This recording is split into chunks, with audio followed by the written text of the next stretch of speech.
Jack O'Connor sat quietly in the small Seattle apartment he shared with his 10-year-old son, Lucas. It was a cold, grey Saturday morning, and like most weekends since the accident, the silence in their home felt heavy. Jack missed the laughter and energy Lucas once had. He still remembered the way his son would jump out of bed each morning, eager for the day. But after the car accident, Lucas's life and his spirit seemed to have been put on pause. In the months since, Lucas had barely left his wheelchair, only reluctantly attending his therapy sessions and avoiding friends and activities he once loved. Jack felt powerless, unsure of how to help his son find joy again. Every attempt he made to lift Lucas's spirits seemed to fall flat, and Jack had started to feel as though he were losing him completely. Then he had an idea. A few blocks away was a local animal shelter. He had seen dogs there, tails wagging through the chain-link fence, and wondered if maybe, just maybe, a furry companion could bring some light back into their lives. That Saturday morning, he made the decision, and an hour later, he walked through the doors of the shelter. "Looking for a specific breed?" asked the volunteer as Jack scanned the rows of kennels. But Jack shook his head, explaining his hope for a dog with a calm, intuitive nature, someone who might be gentle enough for Lucas. They walked to the back of the shelter, where Jack spotted a medium-sized dog with soft, intelligent eyes, watching him closely. "His name's Max," the volunteer said with a smile. "He's been here a while, but hasn't found the right home yet. He's a calm one, almost seems to read people."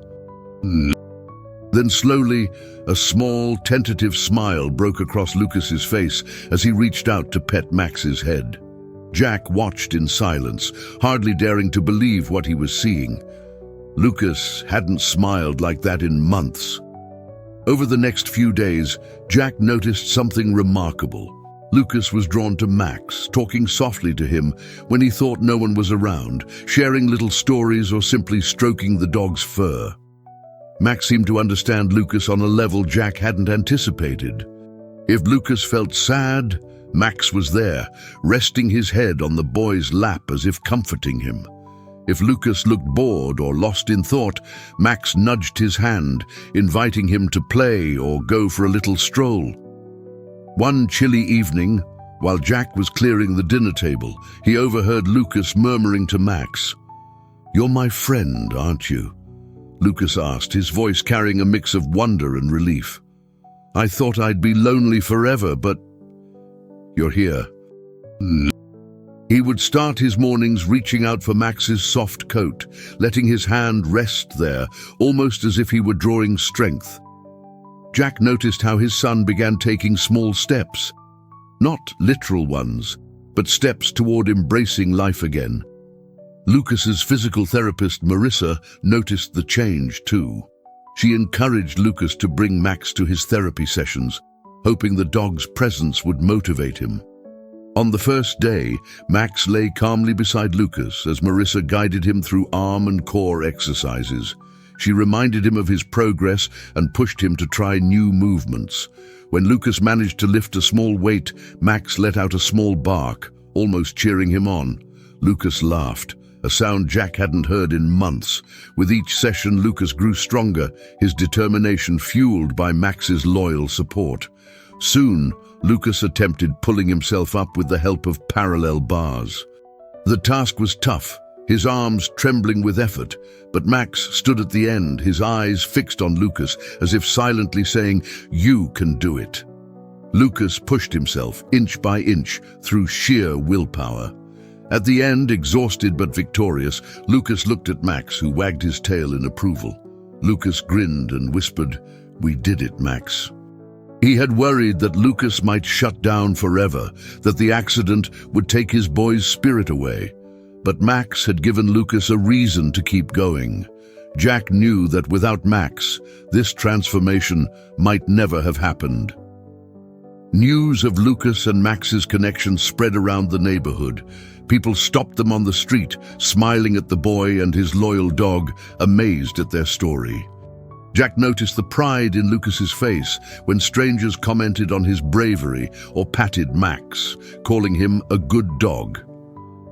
For the first time in a long while, Lucas wasn't just the kid in the wheelchair. He was the kid with the miracle dog. One crisp autumn afternoon, as they walked through the park, a small crowd gathered to watch Lucas practicing with his crutches while Max trotted alongside. Lucas was hesitant at first, worried about falling, but Max stayed by his side, his presence steady and unwavering. Slowly, Lucas found his rhythm, each step bringing a little more confidence.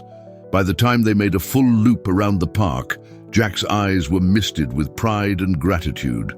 This journey, while far from over, felt like a triumph. Back home that night, as Jack tucked Lucas into bed, he noticed a new addition in his son's room.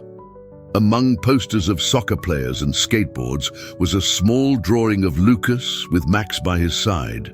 The drawing was simple, but it captured their bond perfectly. Max had become more than a friend to Lucas. He was a symbol of courage and strength. As he hugged Max goodnight, Lucas whispered, "Thank you, Max, you're my hero." Lucas, using crutches with new confidence, walked beside Max, who matched Lucas's every step. Jack marveled at his son's progress, grateful for the transformation Max had brought. As they reached a quieter part of the park near the lake, Jack stepped aside to grab a thermos from his backpack, leaving Lucas and Max a few feet away. Lost in the beauty of the lake, Lucas didn't notice a slick patch of leaves beneath him. His crutches slipped and he began to fall forward, helpless to stop himself. Max reacted instantly, positioning himself to steady Lucas, preventing a harder fall. Seeing the scene unfold, Jack rushed over, his heart pounding, but Lucas was unhurt, leaning gratefully against Max.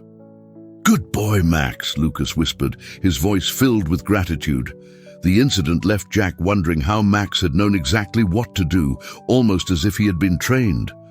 That night, his curiosity led him to call the shelter for answers. The volunteer explained that Max once belonged to a family with a young boy who also needed extra care. That boy, like Lucas, faced physical challenges, and Max had been his loyal companion until circumstances forced the family to give him up. Jack listened, stunned by the similarities. It was as though Max had been destined to find Lucas. The next morning, Jack shared what he'd learned with Lucas, who looked at Max in awe. "You're not just any dog, are you, Max?" Lucas whispered. Jack saw their bond deepen, now far more than simple companionship. Max wasn't just a source of support in Lucas's physical journey. He was a symbol of resilience, hope, and healing. Word of their story spread throughout the neighborhood, and soon a local news station picked it up, inspiring people across Seattle. Messages of encouragement, gifts for Max, and notes of gratitude poured in. Lucas, once hesitant, now found himself sharing their journey, realizing he was no longer just the kid in the wheelchair. Thanks to Max, he had a story of strength and courage to share. Finally, the day came for Lucas to return to school. He was nervous, unsure how classmates would react, but with Max by his side, he felt a steady confidence. "I think I can do this," Lucas told Jack, glancing at Max for reassurance. At school, Lucas's classmates gathered around, fascinated by Max and eager to hear his story. Lucas felt a pride he hadn't known since before the accident, knowing that Max had not only helped him walk, but had also helped him find himself again. Jack watched, deeply moved by his son's transformation, grateful beyond words for the miracle that Max had brought into their lives.